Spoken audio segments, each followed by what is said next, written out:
Hi, so we are at the launch event of the Samsung Galaxy Z series, and the rumors were true. We are getting 3 new foldable smartphones. So, let me show you. First up, we have the Samsung Galaxy Z Fold8, and this might be the most interesting phone of the 3 because Samsung has given it a completely new form factor. On the outside, there is a compact 5.5-inch display, and honestly, it feels surprisingly comfortable to hold.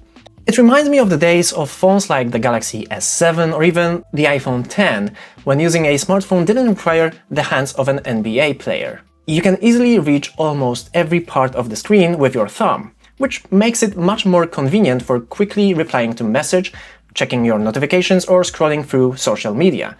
Of course, the entire point of a foldable is getting the best of both worlds.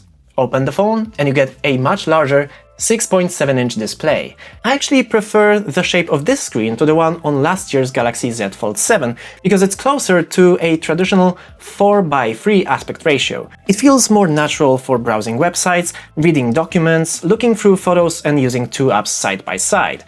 It's also a great size for watching YouTube or other video content. I know most videos are still recorded in 16:9 or sometimes an even wider cinematic format, so you will see some black bars, but the picture itself still feels surprisingly large. In fact, videos on this display somehow feel bigger than on almost any other foldable I've tested, even though the Galaxy Z Fold8 Ultra technically has a larger 8-inch screen. Speaking of the Ultra, this is clearly the model Samsung is positioning as the productivity-focused option. It also comes with the powerful Snapdragon 8 Elite Gen 5 for Galaxy processor, 12GB of RAM as standard, and up to 16GB of RAM in the 1TB version. So yeah, this is basically a tiny laptop that occasionally remembers it can also make phone calls. The large, more square-shaped display gives you plenty of room for multitasking. You can work with several apps at once, edit documents, answer emails, or watch a video while pretending to answer emails. There's also a 200-megapixel main camera, and based on my first impressions, it can take some excellent photos.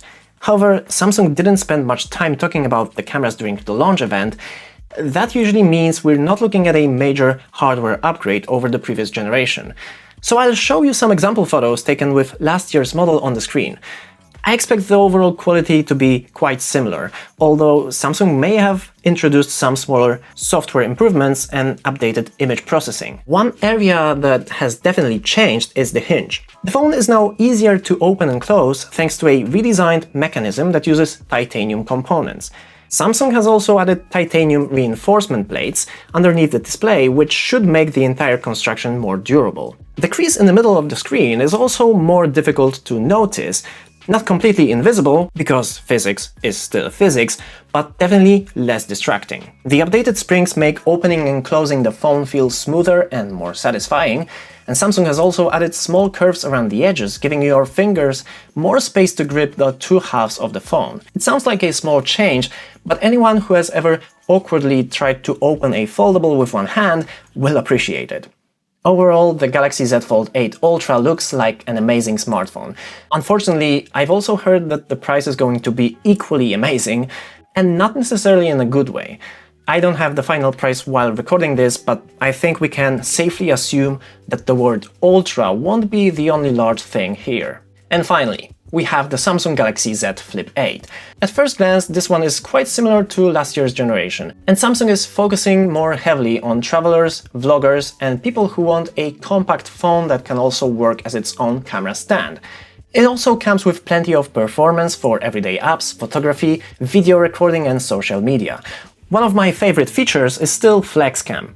You can fold the phone halfway, place it on a table, a shelf, or even the top of a brick wall, and start taking photos or recording video without carrying a tripod.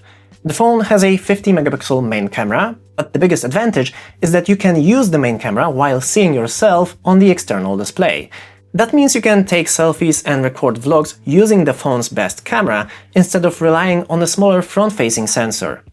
You can also adjust the framing before you start recording, which is incredibly useful when you're traveling alone or trying to capture a group photo without asking a random stranger to hold your very expensive foldable phone. Now let's talk about the batteries. The Galaxy Z Fold8 has a 4800 mAh battery, while the Galaxy Z Fold8 Ultra increases the capacity to 5000 mAh.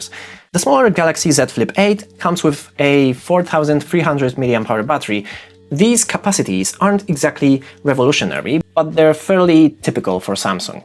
I'm assuming they're still using traditional lithium-ion battery technology. It would have been great to see Samsung experiment with newer battery designs and fit even more capacity inside these relatively slim phones, but after the whole Galaxy Note 7 chapter, Samsung probably likes its battery experiments to be very, very carefully supervised. Both Fold models support charging at up to 45 watts. The Galaxy Z Flip8, however, is still limited to 25-watt charging, which feels quite slow compared with some of the competition. All three smartphones are available in a dark graphite finish, as well as a brighter cream options, and several pink and purple shades. So, these are the new Samsung Galaxy Z series smartphones. Which one's your favorite? Let me know in the comments. Thank you for watching. I'm Miles. You're now miles ahead, and I'll see you in the next one.